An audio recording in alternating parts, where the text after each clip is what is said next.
J'ai reçu un diagnostic de TDAH à l'âge adulte et ça a changé ma vie. Je vous raconte ça dans cette vidéo.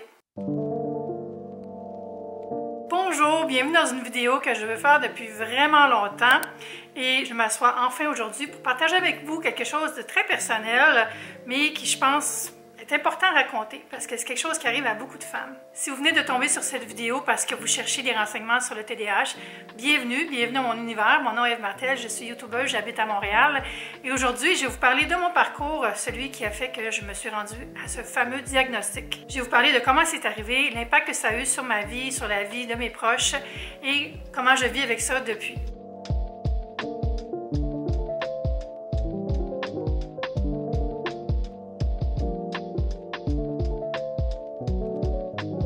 Mon histoire vise à inspirer les gens qui se demandent est-ce que je suis bien, est-ce que je peux faire quelque chose pour ma santé mentale et physique, est-ce que je me crois quand je pense que je vais pas bien ou j'écoute les autres qui me disent ben non, c'est normal.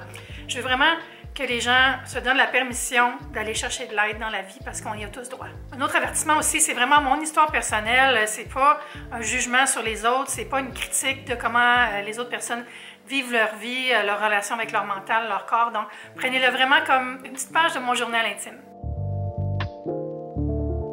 Je me suis toujours sentie différente des autres. C'est drôle à dire parce que on dirait que je trouvais toujours que beaucoup de gens sont capables de performer dans la vie. Puis moi, je trouve ça tellement essoufflant de les voir aller.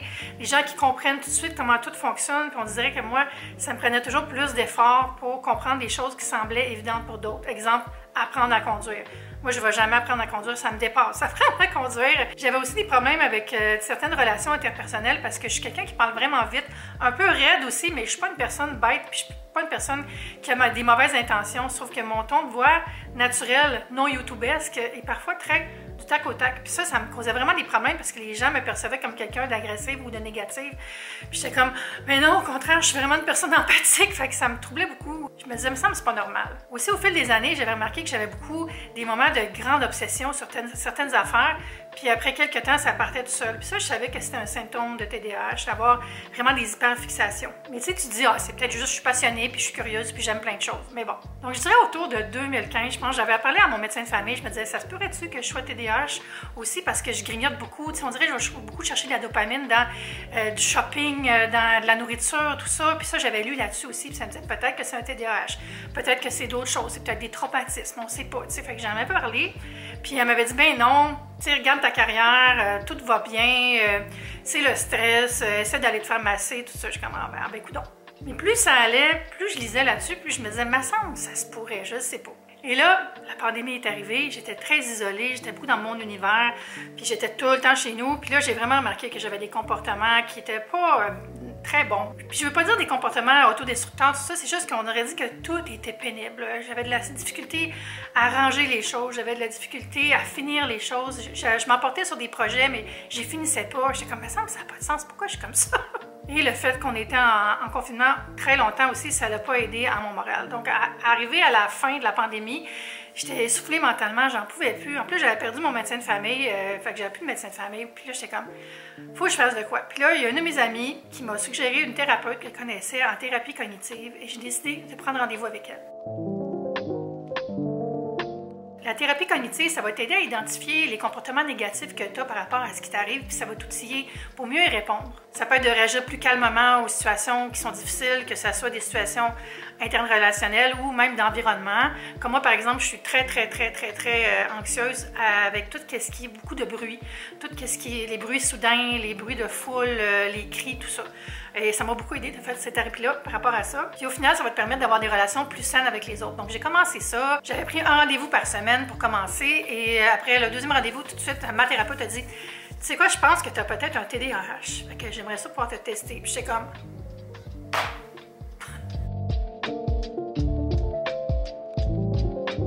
En gros, la thérapie, elle m'a beaucoup aidé pour mieux comprendre mon propre fonctionnement mental. Ça m'a permis d'identifier comment je réagissais aux choses, puis ça m'a outillé vraiment beaucoup pour pas paniquer, puis vraiment juste être en meilleure relation avec mon environnement puis mes proches. Je vais partager que j'avais eu des doutes il y a quelques années, puis aussi j'avais eu des doutes parce que je voyais tout le temps des TikTok, là c'est cliché, la fille qui se fait diagnostiquer à cause de TikTok, là, mais je voyais des TikTok qui parlaient de neurodivergence de TDAH, puis je me disais, ben, il me semble que c'est normal ça. Voyons, la fille qui dit que c'est normal, elle met des choses dans des boîtes, puis elle les cache pour les voir. Moi aussi, je fais ça, c'est normal. Puis là, j'ai comme cliqué. Mais non, c'est pas que c'est normal, c'est que moi aussi, je suis comme ça, je suis neurodivergente.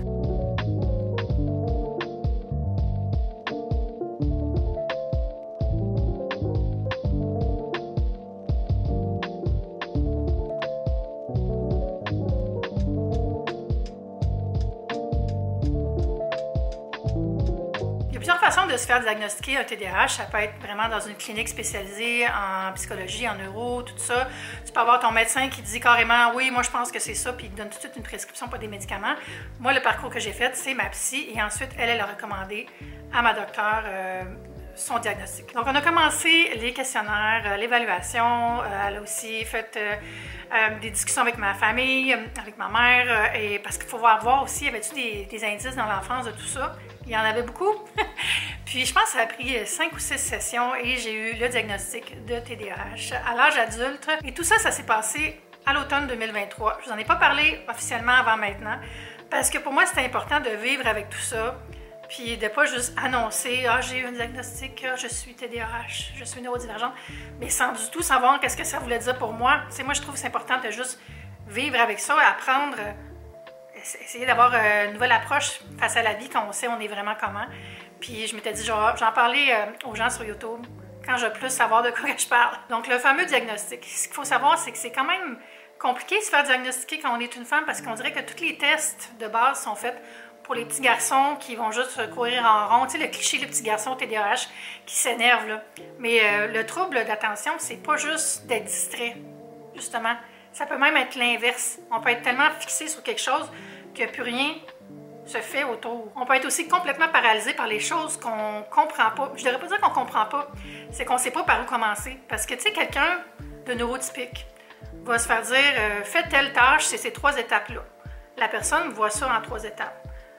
Nous, je veux dire un nous général, là, on va voir ça comme ça. On voit les 3 étapes en même temps. Fait qu'on ne sait pas par où commencer, parce que pour nous autres, c'est tout en même temps, il faut tout faire. C'est comme avoir constamment 18 onglets ouverts dans ton cerveau si ton cerveau était un furteur sur Internet. C'est très essoufflant.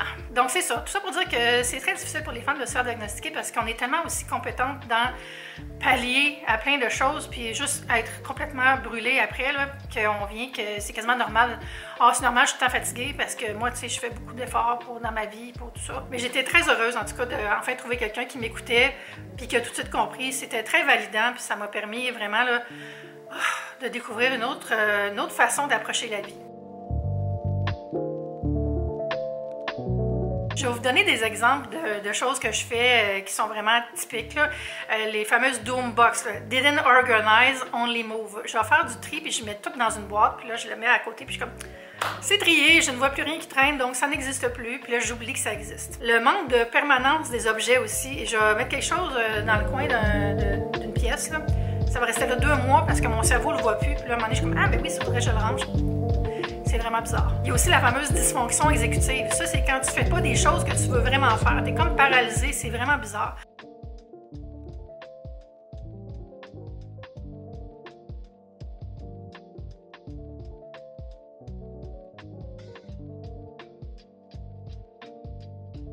Tu sais, j'avais toujours vu ça comme si j'étais paresseuse. Pourtant, je suis une personne très productive, fait que c'est un peu bizarre de penser que j'étais paresseuse, là. Tu sais, tu vas être assise dans le divan et tu vas te dire, faudrait vraiment que j'aille colorier, il me semble que c'était le fun. Puis là, tu te fais juste pas. Ton cerveau, il est comme, il va pas peser sur le bouton qui dit, lève-toi, va chercher tes crayons. Ça peut autant être une tâche, le fun qu'une tâche plate, tu sais, mais c'est très drainant. Puis tu as tout le temps l'impression que la vie te glisse entre les doigts. Tu sais, je pensais que j'étais paresseuse, mais comme ma thérapeute a dit, elle dit si t'étais paresseuse, là, t'aurais du fun à rien faire. Tu serais comme, haha, je fais rien, je prends une pause. Mais c'est l'inverse, tu es assis puis tu te dis, je devrais être en train de faire plein d'affaires, oh mon Dieu. Aussi, j'ai beaucoup de difficultés à passer beaucoup de temps avec beaucoup de monde sans prendre du temps pour moi. Puis c'est pas parce que je suis indépendante ou introvertie, c'est parce que ça me draine de masquer qui je suis vraiment, parce que mon ton de voix, puis la façon dont j'interagis avec les gens est tellement du tac au tac que des fois les gens le prennent mal. Puis il faut vraiment que je fasse un effort hyper conscient pour... c'est rayonner, on va dire. Même si je suis une personne quand même lumineuse dans la vie et joyeuse.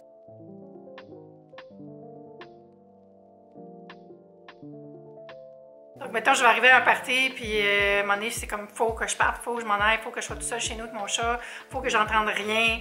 puis le lendemain, je suis correcte.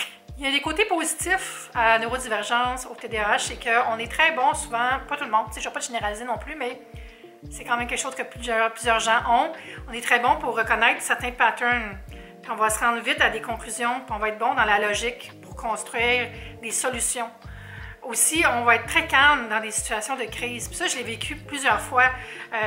Récemment, j'ai une voisine, elle me texte, elle dit « Oh mon Dieu, Ève, je me suis blessée, je saigne, puis j'arrive, puis elle paniquait un peu, puis tout de suite, j'étais comme « On fait ça, on s'arrange. » Puis tu sais, c'était pas comme « Ah mon Dieu, tu saignes! » On dirait que je deviens comme laser focus. Ça, c'est quelque chose que je vis vraiment. Par contre, ça amène un côté négatif. Par exemple, on va des fois comprendre qu'est-ce que quelqu'un veut dire. Mettons, quelqu'un est en train de te raconter de quoi, puis t'es déjà rendu à la fin. Tu as tendance à interrompre. Il faut faire attention à ça. Tu sais, quelque chose qui m'arrivait vraiment souvent quand je travaillais en agence, là, c'est justement, je me faisais dire Ève, t'es un petit peu raide avec le monde. Puis je suis comme, pour vrai, je m'en rends zéro compte. Pour vrai, pour moi, c'est naturel. La grande chose que c'est allé chercher chez moi, c'est de comprendre enfin que j'avais un grand manque de dopamine.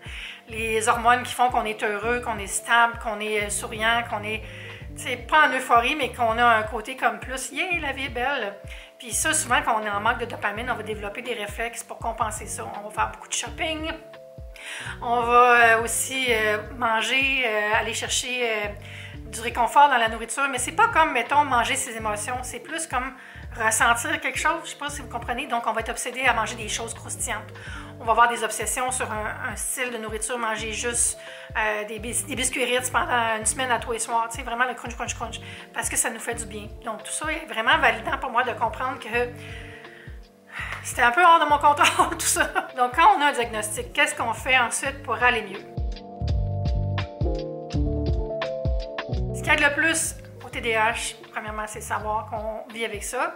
Ensuite, c'est avoir de la thérapie, des gens avec qui on peut en parler, être mieux outillé, mais aussi la médication. Ma psy ne peut pas me prescrire de la médication parce que c'est pas dans ses compétences, mais elle pouvait le recommander à ma nouvelle médecin de famille. Je suis allée au privé depuis que j'ai perdu mon médecin de famille que j'avais avant. Et c'est elle qui peut dire oui ou non en lisant le diagnostic, elle va recevoir les documents, tout ça. Puis ma psy avait recommandé de commencer à prendre du Vivance. Donc j'ai commencé Vivance à 10 mg, ce qui est vraiment pas beaucoup. Puis tout de suite, ça ferait une énorme différence. J'ai senti tout ce qu'on appelle le food noise, là. Les petites voix qui disent tout le temps « Qu'est-ce que tu manges pour souper? Qu'est-ce que tu vas faire à soir? » Tout le temps penser à la nourriture, là. J'avais ça, moi, complètement disparu. C'est complètement disparu. C'est vraiment, là... C'est comme si j'avais fermé la télé.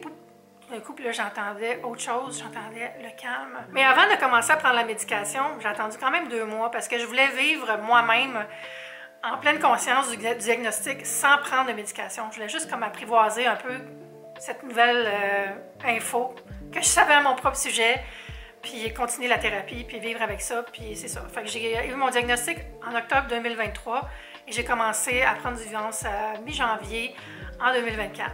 Donc, ça vient de faire 1 an que j'ai commencé à prendre ce médicament qui a pas mal changé ma vie aussi parce que ça m'a permis d'être beaucoup plus productive d'une façon positive, d'être moins décousue dans mon quotidien, moins sensible aussi parce que j'ai tendance à vite me sentir rejetée par les autres, me sentir jugée aussi.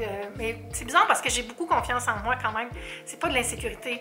C'est plus, j'ai tout le temps l'impression que j'ai tout le temps peur de faire de la peine au monde ou de les décevoir. C'est plus ça. Puis ça l'a aidé beaucoup aussi. Surtout la thérapie. Je continue la médication, mais je ne fais plus de thérapie présentement. J'ai arrêté après peut-être 6 mois, je pense, parce que je me sentais bien. Mais je peux rappeler ma thérapeute quand je veux. Ça se faisait tout en visio, donc j'étais chez nous. C'était parfait. On peut parler de l'impact sur ma vie. C'est sûr que quand on est neurodivergent, on ne va pas guérir notre neurodivergence. Hein? C'est la façon qu'on est fait, notre cerveau est comme ça ne va jamais changer. On peut juste comprendre qu'on vit dans un monde neurotypique. Et le monde est fait pour les gens neurotypiques. Le monde est fait pour une certaine logique qui est logique pour nous. Fait qu'on se bute souvent à des obstacles dans notre vie à cause de ça. Donc ça ne changera jamais, mais le comprenant, on dirait que je le vis mieux, puis j'ai des comportements qui sont plus adaptés selon mes besoins. Et positivement, j'arrive à faire des projets de A à Z, de les livrer. J'ai arrêté de commencer des affaires puis jamais les finir. Si vous me suivez sur YouTube, vous savez combien de fois j'ai commencé des séries que j'ai pas finies. Tu sais? Ben, c'était sûrement à cause de ça, en majeure partie. Ma relation avec la nourriture a vraiment beaucoup changé. Ça, c'est très personnel à moi aussi, mais T'sais, pour moi, ça a fait une grande différence. J'arrive aussi à organiser mes journées et mes idées beaucoup plus facilement. Je me suis déloadée. Avant, j'allais mettre plein de choses à faire dans une journée. J'ai compris que c'était mieux d'être focus, aller étape par étape, puis ça va mieux. C'est pas parfait non plus. J'ai encore 4 agendas puis des post-it partout, mais au moins, je sais que c'est normal pour moi. Bon là, avertissement, j'ai parlé un peu de perte de poids. Évidemment, je peux pas le cacher, ça paraît que j'ai perdu du poids. Là. Je commence à avoir des gens qui laissent des commentaires. Donc juste un petit trigger warning, je parle de perte de poids, mais je parle pas de régime. J'ai pas fait de régime ni rien. Mais ayant moins de dysfonction exécutive, j'ai commencé à mieux prendre soin de moi, à aller prendre mes rendez-vous et y aller, des rendez-vous médicaux, aller faire checker ma glande thyroïde, aller faire checker mon insuline, ma glycémie, tout ça, s'assurer que tout était optimisé et il n'y avait rien d'optimisé, j'allais vraiment pas bien. J'avais la glande thyroïde vraiment déréglée. On a beaucoup augmenté ma posologie des médicaments que je prenais. J'ai commencé à prendre d'autres médicaments aussi. Donc tout ce que j'ai fait avec mon endo et le Vivance, mes nouveaux comportements, ont fait que j'ai perdu beaucoup de poids. Je veux dire, ça paraît, là, je peux pas vous le cacher. Est-ce que je suis contente d'avoir perdu du poids? Absolument, ça serait hypocrite de dire le contraire, là, parce que je suis vraiment mieux dans ma peau. Puis je parle pas d'apparence, ça, vous le savez comment je suis. Là. Moi, je suis bien à l'aise dans mon corps, je m'aime, je me trouve belle. J'ai jamais eu de problème avec mon image personnelle. Mais tu sais, j'avais des problèmes de mobilité vraiment assez intenses là, depuis un certain temps, puis ça l'a beaucoup amélioré depuis. Puis ça, je peux pas le cacher, là, ça me fait vraiment un second souffle. C'est des actions qui m'ont amené beaucoup de plénitude, de joie, de pleine conscience, qui m'ont amené à un autre niveau dans ma vie. Puis je vous encourage vraiment. Si vous pensez qu'il y a quelque chose qui cloche chez vous, écoutez-vous. Écoutez pas les gens qui disent non, c'est normal. Allez voir quelqu'un d'autre si quelqu'un vous dit ça. Parce que les gens à qui vous confiez ça dans le monde de la santé vont souvent avoir tendance à vouloir trouver une solution facile qui est plus mécanique, on va dire, puis ils vont pas écouter si c'est plus mental. Si on vous croit pas, si on vous dénigre, allez voir quelqu'un d'autre. Allez voir dans votre CLSC, essayez de trouver une autre source. Je sais que c'est pas facile. Il y a tellement de monde qui n'a même pas un médecin de famille, j'en ai même pas moi-même, puis c'est juste parce que j'ai le privilège de pouvoir me payer quelqu'un privé que j'ai fini par trouver des solutions, you know? Mais parlez-en à vos proches, sinon, moi ça m'a beaucoup aidé d'en parler à mes amis, d'en parler à ma famille, tout ça. Puis écoutez-vous, croyez-vous. Mon année 2025 va être focus sur la détente, d'aller plus nourrir mon cerveau, de plus voyager, de plus sortir, de plus aller voir des gens. Puis aussi sur la mécanique. Puis j'ai recommencé à aller me faire des massages. J'ai hâte qu'il arrête d'avoir autant de neige de glace pour commencer à aller marcher. J'ai mon tapis de marche chez nous. Mais c'est juste qu'il est dans mon bureau puis c'est pas optimal. Mais l'autre chose que je veux faire, c'est le grand chamboulement de mon appartement. Je vais en parler dans une autre vidéo. Mais je veux changer ma chambre et mon bureau de place. Puis il y a plein d'autres affaires qui s'en viennent. J'ai engagé quelqu'un pour m'aider avec l'organisation de mon garde-manger, tout ça. Bref, des beaux projets. Je veux vraiment que 2025 soit la continuation, la poursuite d'un plus grand bonheur. Si vous avez des questions sur tout ce dont je viens de parler, vous pouvez laisser un commentaire. Vous pouvez aussi m'écrire en messagerie privée sur Instagram. Et ça me fera plaisir d'y répondre. Dans une autre vidéo, je ferai un genre de Q&A. J'ai terminé en vous disant merci d'avoir été là pour écouter le partage de mon histoire, de mon diagnostic TDAH et des conséquences et des effets. Et en vous rappelant de croire en vous, de prendre soin de vous, puis d'écouter la petite voix qui vous dit parfois peut-être que tu devrais aller consulter, peut-être que tu devrais aller trouver de l'aide.